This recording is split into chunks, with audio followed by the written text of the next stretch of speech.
तो दोस्तों स्वागत है एक बार फिर आपका हमारे शो में जिसका नाम है अनफिल्टर्ड।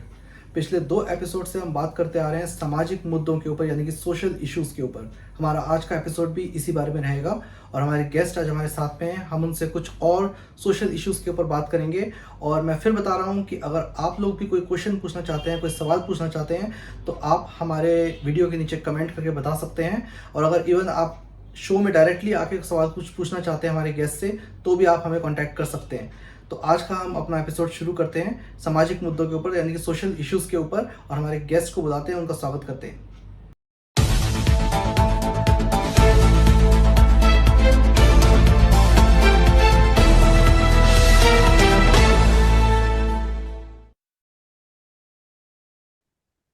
चलिए, बहुत बहुत शुक्रिया आज हमारे शो पे आने के लिए। आज हमारा टॉपिक रहेगा सोशल इश्यूज, जैसा कि हम पहले भी कुछ टाइम से डिस्कस करते आ रहे हैं। तो आज हम और कुछ सोशल इश्यूज के ऊपर जो हमारे कुछ मुद्दे हैं सोसाइटी में, उन पर डिस्कशन करेंगे। तो सबसे पहली चीज ये थी कि पहले जमाने से हमें जो महाभारत है या रामायण है, उस समय से कुछ आदर्श दिखाए जाते रहे हैं, जैसे कि बच्चा जो है वो अपने माँ बाप की सेवा कर रहा है ना। तो बड़ा होने के बाद जब माँ बाप बूढ़े हो जाते हैं, बट आजकल की जो जनरेशन है, पहले तो ये वेस्टर्न कंट्रीज में ज्यादा था, बट अभी इंडिया में भी ये धीरे धीरे कल्चर आ रहा है कि आज की जो जनरेशन है वो थोड़ा सा अपने पेरेंट्स से दूर होती जा रही है। वो मतलब शादी के बाद या वैसे भी वो अपना एक एज होने के बाद जब जॉब वगैरह लग जाती है, तो वो अपना अलग रहना चाहती है। वो माँ बाप के साथ नहीं रहना चाहती है, वो अपने ऊपर माँ बाप की जिम्मेदारी नहीं चाहती है। बहुत सारे जनरेशन और माँ बाप भी जो है वो कंटिन्यूअसली इस चीज को लेके भाई बच्चों को कहते हैं कि हमने पाल पोस के बड़ा किया है, तो हमारे ऊपर तुम्हारी जिम्मेदारी बनती है, तुम्हारे को उठाना चाहिए।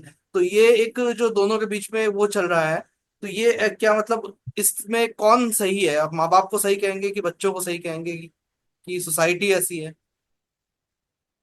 अभी क्या है कि हम जिस सोसाइटी में हैं उसमें दोनों चीजें ना एक्सट्रीम में जाती हैं। एक तरफ एक्सट्रीम में जाता है कि हमारे आदर्शवाद, और एक तरफ आदर्शों को ना मानना। दोनों एक्सट्रीम में जाते हैं। और जब कोई भी चीज एक्सट्रीम में जाती है तो उससे ही समाज में परेशानी होती है। अब दो चीजें हैं, एक तो है अधिकार, एक है कर्तव्य। आपका कर्तव्य क्या है, आपके अधिकार क्या है। अब लोग अधिकार की बात करते हैं, कर्तव्य को भूल जाते हैं। और जब समाज की बात आती है, सामाजिक वो लोग बोलते हैं, वो कहते हैं कि तुम्हारे कर्तव्य हैं। तो वो कर्तव्य पे जोर देते हैं, वो हम अधिकार पे जोर देते हैं। इन दोनों का झगड़ा है कि अधिकार ज्यादा है या कर्तव्य ज्यादा है। आपको कर्तव्य भी तो देखने होंगे ना। अधिकार की बात करोगे तो कर्तव्य भी, और कर्तव्य करने हैं तो अधिकार भी है हमारे।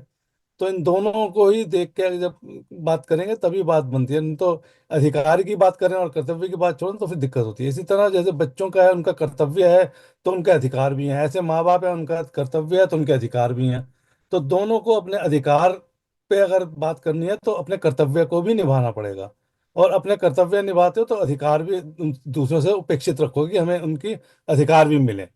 तो बच्चों को बड़े होने के बाद थोड़ी आज़ादी चाहिए होती है, इनसे उसको आज़ादी तो मिलनी चाहिए। आज़ादी वो नहीं चाहते माँ बाप का इंटरफेयर उनकी लाइफ में हो, क्योंकि अब वो बड़े हो गए, उनके ही बच्चे हैं, तो वो अपने बच्चों को देखेंगे या किसको उनके बात हो। तो अब वो बच्चे नहीं है ना, बड़े हो चुके हैं। अगर प्राकृतिक रूप से देखो तो प्रकृति में तो ऐसा कोई सिस्टम ही नहीं है। प्रकृति में तो बच्चा एक बार माँ बाप जन्म देते हैं तब बच्चे को पालते हैं। लेकिन बच्चा जब बड़ा हो जाता है, माँ बाप और बच्चे सब अलग अलग हो जाते हैं, फिर उनका कोई किसी की जिम्मेदारी नहीं, कोई किसी का वो नहीं रहता, सब स्वतंत्र है। लेकिन हम जब समाज बनाया तो समाज में जिम्मेदारी डाली कि भाई अब जब बूढ़े हो जाते हैं तो उनकी जिम्मेदारी कौन देखेगा। तो इसलिए समाज ने कुछ जिम्मेदारियां बनाई कि भाई तुम्हें जिम्मेदारी निभानी पड़ेगी। अब प्रकृति में देखो, पशु पक्षियों में क्या है, अगर वो बूढ़े हो जाते हैं तो ठीक है, उनके बच्चे को तो पता नहीं होता वो कहाँ है, कौन है, क्या है। उसका कोई शिकार करके खा गया, कोई मर गया, कोई क्या हो गया, तो वो फिर उनकी कोई जिम्मेदारी उतना तो है ना वो। या तो प्रकृति रूप से रहें, तो प्रकृति रूप से तो हमारी किसी की जिम्मेदारी नहीं है, बच्चा बड़ा हो गया, माँ बाप अलग हो गए, अब वो मरे जब मर्जी जाए जिसको मर्जी हो, तब पशुओं की तरह छूट जाए तो फिर खत्म हो गया, कोई सब अधिकार नहीं है। लेकिन समाज बनाया कि उन वृद्धों को, को भी सुरक्षा मिलती रहे। वरना पक्षियों में सुरक्षा तो नहीं है ना। पशुओं में बूढ़ा हो गया पशु तो ठीक है, उसको कोई दूसरा पक्षी खा जाएगा, कोई दूसरा पशु खा जाएगा। तो उसको बचाने के लिए कि भाई समाज में एक जो बड़ी उम्र के हो गए हैं वो अपना नहीं चला सकते, नहीं खा सकते, तो उनके लिए किसी की पर तो जिम्मेदारी डालोगे। अब दूसरा अगर हम करें वेस्ट में या ऐसे देशों में जहाँ पे सरकार या समाज इनका बूढ़ा वृद्ध आश्रम बनाता है और उनको देखता है, लेकिन उसका खर्चा कौन देता है? उसका खर्चा तो फिर भी जो है हमें ही देना होता है ना, जो यंग जनरेशन है वही तो खर्चा देती है। टैक्स के पैसे से ही गवर्नमेंट देती है, गवर्नमेंट अपने पैसे से देती नहीं है। और टैक्स किससे लेती है? वो उन्हीं से लेती है जो काम कर रहे हैं, काम कर रहे हैं उन्हीं के बच्चे काम कर रहे हैं। उन्हीं बच्चों को या तो टैक्स के रूप में सरकार को दें, या वो अपने आप अपने माँ बाप की सेवा करें, दोनों चीजें हैं। या तो ये कहें कि ठीक है हम गवर्नमेंट को टैक्स देते हैं, गवर्नमेंट की जिम्मेदारी है, गवर्नमेंट देखे। तो गवर्नमेंट तो फिर देखेगी, उसको देखना पड़ेगा क्योंकि टैक्स लिया हमने। लेकिन अगर गवर्नमेंट कहती है कि ठीक है हम टैक्स कम लेते हैं और बच्चे अपने माँ बाप की जिम्मेदारी खुद निभाएं, तो फिर गवर्नमेंट बच्चों पे वो जिम्मेदारी नहीं पड़ेगी टैक्स की। तो कहीं ना कहीं तो एडजस्ट करके बात बनेगी। तो पूरी तरह से समाज पे या तो छोड़ो या समाज अपने ऊपर लो।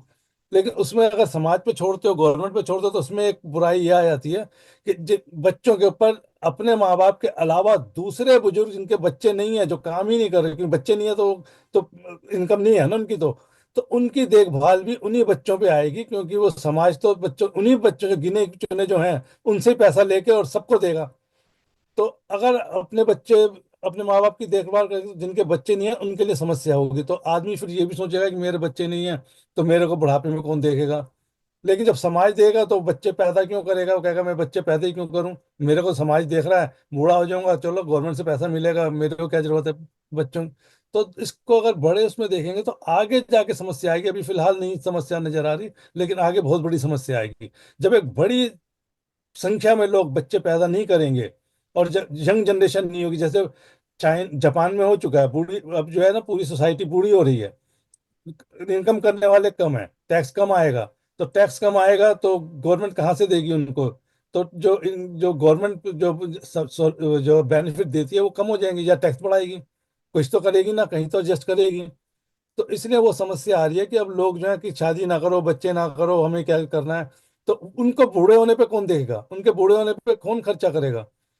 अब तुम कहो कि ठीक है उन्होंने इंश्योरेंस करा रखा है या उन्होंने अपना पैसा जोड़ रखा है, उस पैसे से नहीं होता है। क्योंकि तुमने अगर पैसा कहीं बैंक में जमा है, बैंक ही लेकिन डूब गया तो ये क्या करोगे? आजकल सारी कंट्रीज की सेम प्रॉब्लम है कि जो आज की यंग जनरेशन है वो कहती है कि हम किसी फाउंडेशन में या किसी उसमें नहीं बनना चाहते जिम्मेदारी में, ना उनको बच्चे की जिम्मेदारी चाहिए। भाई उनको अपना कैरियर देखना है, उनको एंजॉय करना है, वो जितना पैसा कमाते हैं वो टोटली एंजॉय। आज की जनरेशन सेविंग तो करती नहीं है।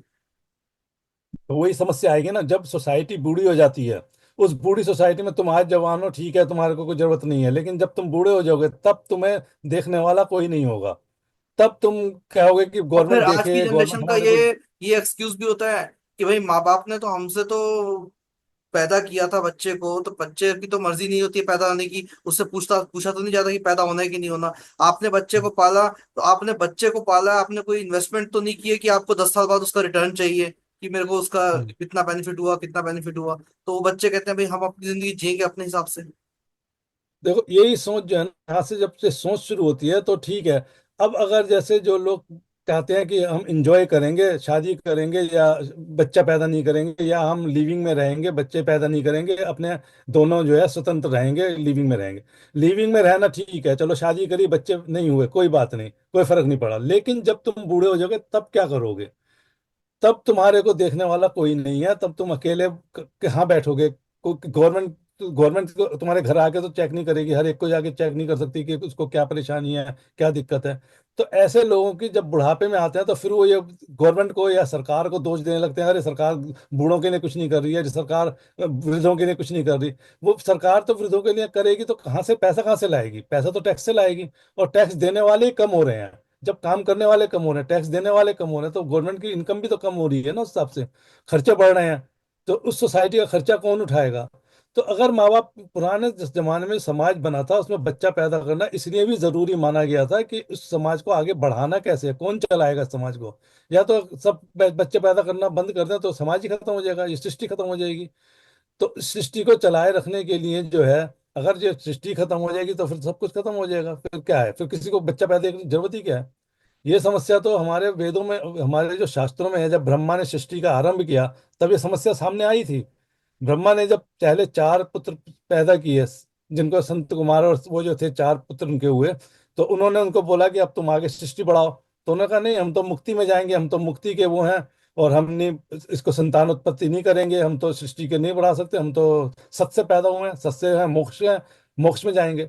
तो उनको क्रोध आ गया, ब्रह्मा को क्रोध आ गया, अब सृष्टि तो बनेगी नहीं, आगे सृष्टि को कौन चलाएगा? तो ब्रह्मा के जब क्रोध आया, क्रोध से उनके भौं के बीच से जो है ना नीले रंग से एक बच्चा उत्पन्न हुआ जिसको रुद्र बोला, रुद्र शिव जो हुए वो वहां से पैदा हुए। फिर उन्होंने शिव को एक काम दिया कि चलो तुम जो है सृष्टि को बढ़ाओ। तो शिव ने कहा ठीक है, वो खुशी हो खुशी सृष्टि को बढ़ाने लगे। लेकिन उनसे जो उत्पन्न हुए वो वैसे शिव जैसे हुए, वो तो भयानक रूप से और वो जो शिव की तरह से हुए। तो फिर ब्रह्मा ने बोला नहीं नहीं तुम रहने दो, तुम सृष्टि मत करो। तब उन्होंने फिर उसके बाद जो है दूसरी सृष्टि अपने हिसाब से जो है पैदा की है, जिससे मन्नु हुए और दूसरे ऋषि हुए और वो सब हुए। तो उससे तो एक अगर पहले हम कह दें कि हम इस सृष्टि को बढ़ाने ही नहीं है, हमने खत्म ही करना है सृष्टि को, तो ठीक है संतान मत पैदा करो, सृष्टि खत्म हो जाएगी। तो सृष्टि का अंत तो यही आएगा, या तो बच्चे फिर जीव जंतु रह जाएंगे, मनुष्य धीरे धीरे खत्म हो जाएंगे। जब संतानोत्पत्ति ही सब करना छोड़ देंगे तो फिर तो खत्म हो जाएंगे।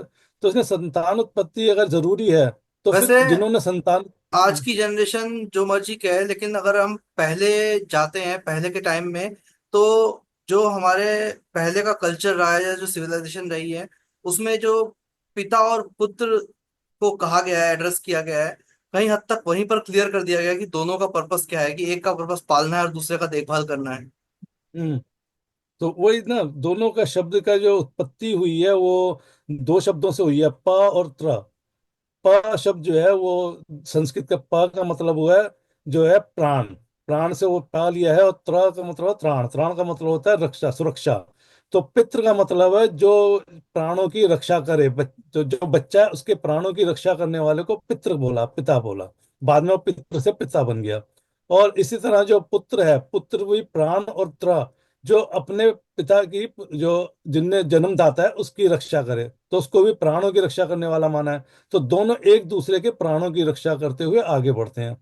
तो पिता जो है जब वो छोटा होता है तब उसके प्राणों की रक्षा करता है, जब पुत्र बड़ा हो जाता है तो वो अपने पिता के प्राणों की रक्षा करता है। तो दोनों एक दूसरे के प्राणों की रक्षा करने के लिए पा और त्रा धातु से ये शब्द बने हैं, पुत्र और पितृ।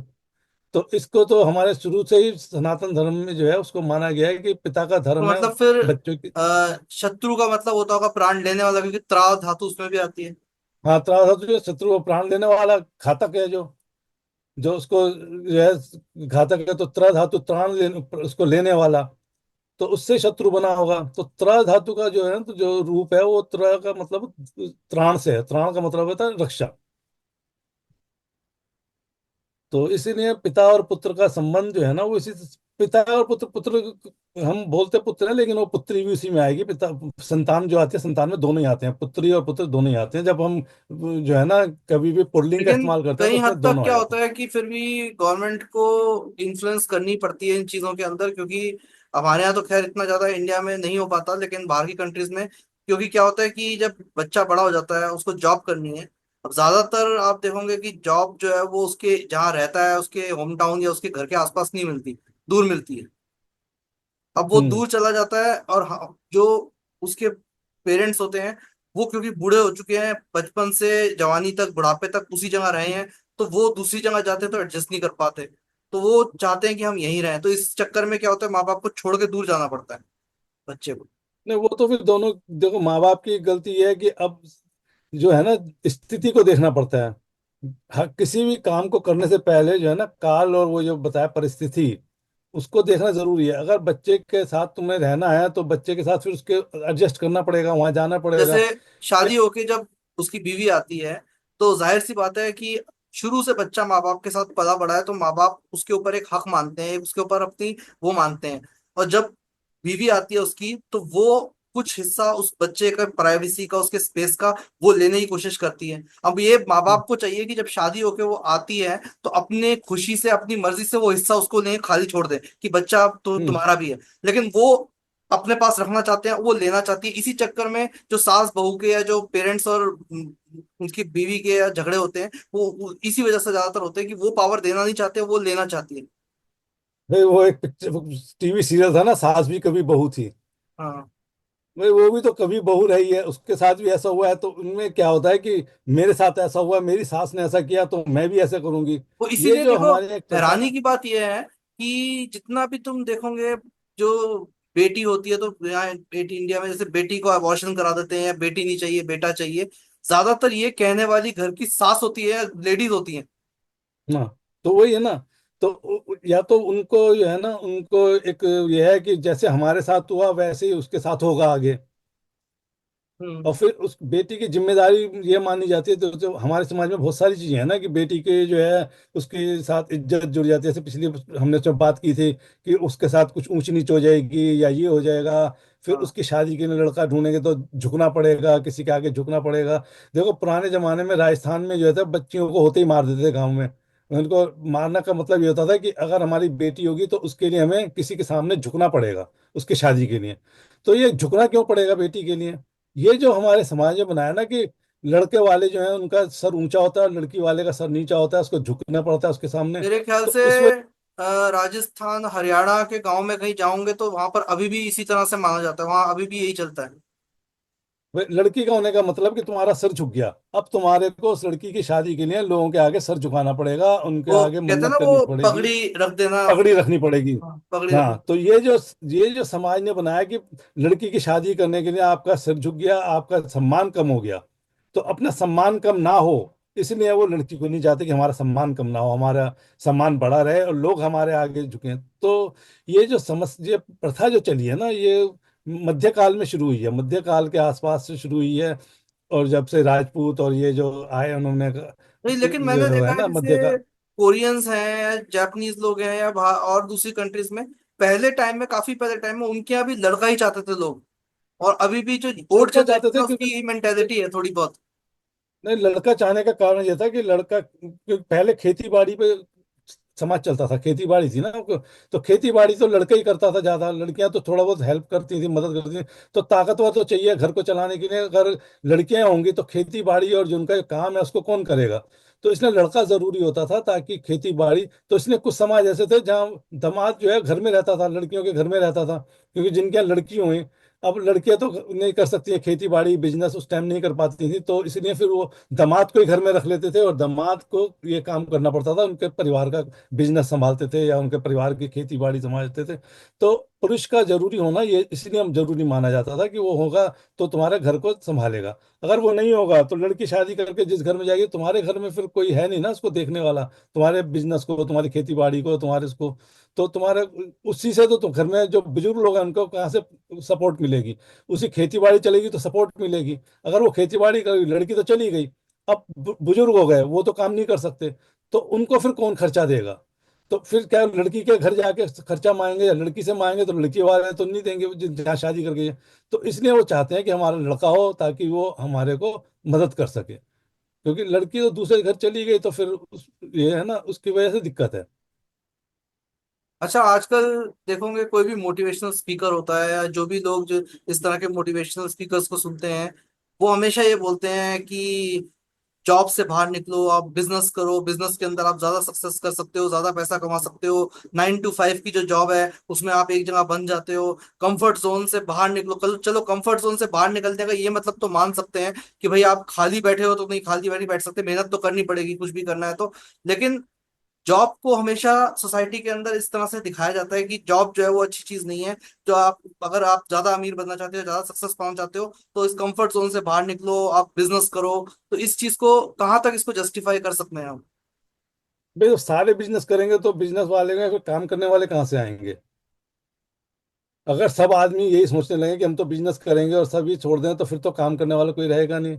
बिजनेस किसने करना है? बिजनेस पैसा कमाने के लिए करना है, नौकरी पैसा कमाने के लिए? दोनों का मतलब है कि पैसा कमा के तुम्हारे को जो सुख सुविधाएं हैं उसको प्राप्त करना है। चाहे तुम अपना बिजनेस करो चाहे नौकरी करो, लेकिन मकसद तो एक ही है ना, सुख नहीं, प्राप्ति, सुख बेसिकली प्राप्ति। जिसको ये लोग कंफर्ट जोन कहते हैं, क्या वो वाकई में इतना बुरा है जो कि हमें उसको छोड़ देना चाहिए? देखो, अगर एक कंफर्ट जोन छोड़ो तो दूसरा भी तो कंफर्ट जोन में तो जाने की कोशिश करो ना। हम चाहते ही कंफर्ट जोन है, हम रहने ही कंफर्ट जोन में चाहते हैं, तो एक कंफर्ट जोन छोड़ रहे हो तो दूसरे कंफर्ट जोन की उम्मीद करके ही छोड़ोगे ना। अगर वहां उम्मीद ही नहीं है, कोई अंधे कुएं में तो नहीं कूदेगा ना। अगर तुम्हारे सामने अंधा कुआं है, कहो कि यहाँ से छोटो और अंधे कुएं में कूद जाओ जहाँ तुम्हें पता ही नहीं, भविष्य पता नहीं, कुछ नहीं पता, तो उसमें तो ये है कि देखो 50% है, या तो तुम उसमें कुछ पालोगे, कुछ चीज मिल जाएगी, या तुम मर जाओगे, खत्म हो जाओगे। तो वहां तो जो है ना, बिना उसके जाने कूदने वाली बात है कि अपना भविष्य को।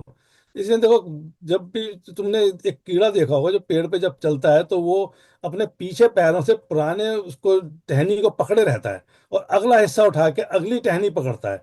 अगली टहनी जब उसके पकड़ में आ जाती है तब वो पिछली टहनी छोड़ता है। तो आपको अगर अपना कंफर्ट जोन छोड़ना है तो पहले अगले कंफर्ट जोन को तो पकड़ना पड़ेगा ना। अगर जैसे तुम्हारे पास हम अगला कंफर्ट लोगों जोन को नहीं जब है। तक दूसरी जॉब ऑफर नहीं मिलती हम पहले नहीं छोड़ते ना। हाँ, तो वही बात है ना, आप पहले को कैसे छोड़ दोगे? पहले वो छोड़ के क्या खाली घूमोगे? और फिर जब नौकरी ढूंढने जाओगे तो वो पहले तो ये पूछता है तुम कहाँ नौकरी करते हो। तुम कहोगे नहीं मैं तो नौकरी नहीं करता, खाली हूँ, तो तुम्हें नौकरी वैसे ही और नहीं ये मिलेगी। भी लगता है कि कहीं ना कहीं जिस कंफर्ट जोन को छोड़ने की ये बात करते हैं वो कंफर्ट जोन बंदा तभी छोड़ता है जब उसके पास कोई और रास्ता ही नहीं होता, जब कंफर्ट जोन रहता ही हाँ, नहीं है। वो तो जब मजबूरी हो जाए, मजबूरी है, अब तुम्हारी नौकरी से निकाल दिया, तब क्या करोगे?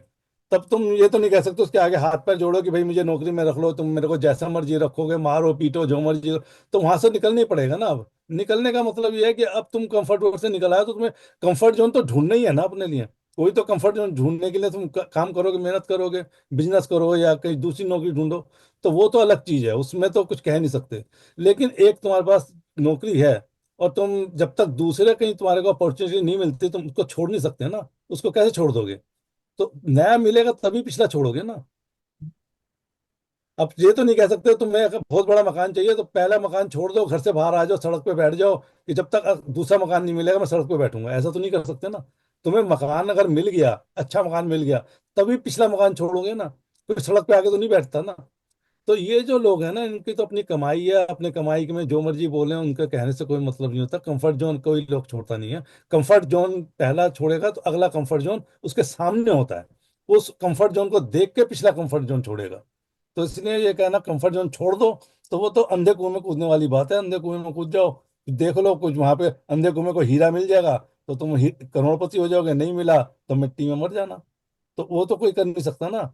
जब तक तुम्हारे पास सामने कुछ दिख नहीं रहा, भविष्य में कुछ दिख नहीं रहा, तो तुम अंधे कुएं में नहीं कूद बंदा, सकते। वो आप कंफर्ट बोल जोन। रहे हो कंफर्ट जोन छोड़ दोगे तो आप ज्यादा पैसा कमा सकते हो, पैसा कमाना भी तो कंफर्ट के नहीं है। वही कंफर्ट के लिए तो कमा रहे हो ना। तुम एक कंफर्ट जोन छोड़ के दूसरे कंफर्ट जोन में तो जाना चाहते हो ना। मकसद तो कंफर्ट जोन ही है ना। अच्छा, जो तो अगर तुम कंफर्ट जोन में पहले क्यों कंफर्ट जोन छोड़ोगे? जब इंडिया आजाद हुआ था तब से लेके, जैसे हम लोगों ने भी बचपन में देखा है, न्यूज आया करती थी। न्यूज में मुश्किल से 15 मिनट की न्यूज होती थी, मेन मेन पॉइंट्स बता दिए जाते थे। आजकल एक कोई न्यूज आती है, उस न्यूज को अलग अलग तरीके से घुमा फिरा के सारा दिन उस न्यूज को दिखाया जाता है। किसी पर्टिकुलर पर्सन को बुरा दिखा दिया जाता है। अच्छा, रेप केसेस के बारे में कभी दिखाते हैं तो बड़ी हैरानी की बात है कि वो रेप केस में एक्यूज्ड है, वो बंदा अभी वो साबित नहीं है, कोर्ट में है केस। आप रेप की जो विक्टिम है, लड़की है, उसका तो चेहरा छुपा देते हो, लेकिन जो बंदे के ऊपर इल्जाम लगाया आप उस बंदे को खुला दिखा देते हो। सारे लोग उसको पहले से ही रेपिस्ट घोषित कर देते हैं जबकि अभी केस कोर्ट में है। तो आजकल का जो मीडिया है वो व्यूज के लिए या टीआरपी के लिए, तब से लेके जो शुरुआत थी उन कुछ सालों में भारत की आजादी से लेके आज तक, जर्नलिज्म में या न्यूज में आपको क्या लगता है कि क्या चेंज आया है? एक्चुअली जर्नलिज्म का मकसद पैसा कमाना नहीं था पहले। जर्नलिज्म जो था वो एक, कह लो कि आदमी के अंदर की भावना होती थी एक, वो उसका शौक भी मान सकते हो कुछ। लेकिन वो पैसा कमाने के लिए नहीं होता था। किसी ने भी जर्नलिज्म, अगर आज़ादी की लड़ाई के टाइम में देखो, जो जिन्होंने जर्नलिज्म किया है, जिन्होंने अखबार निकाले हैं, न्यूज़पेपर निकाले हैं, उन्होंने इसलिए तो नहीं निकाले कि उससे पैसे की कमाई करेंगे। पैसा कमाई का कोई इसमें वो एंगल नहीं होता था। उसका होता था समाज की सेवा करना।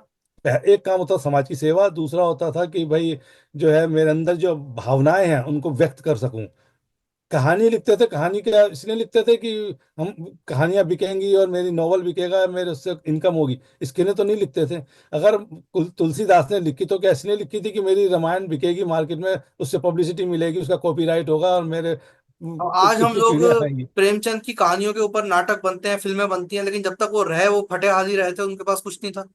हाँ, तो उन्होंने अपनी कहानियां कविताएं इसलिए तो नहीं लिखी थी कि उससे इनकम हो। उन्होंने अखबार भी निकाले, कितनी बार अखबार निकाले, कितनी बार अखबार बंद हुए।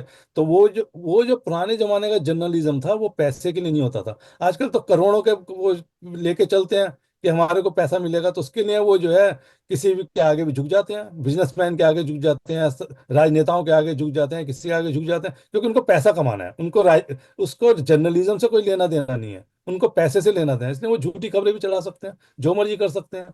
जर्नलिज्म, असली जर्नलिज्म वो है जो पैसे के लिए ना हो, जो समाज के लिए हो, जो तुम्हारी भावनाओं को व्यक्त करता हो, तुम जो मन में तुम्हारे उठ रहे हैं विचार उनको प्रकट करता हो।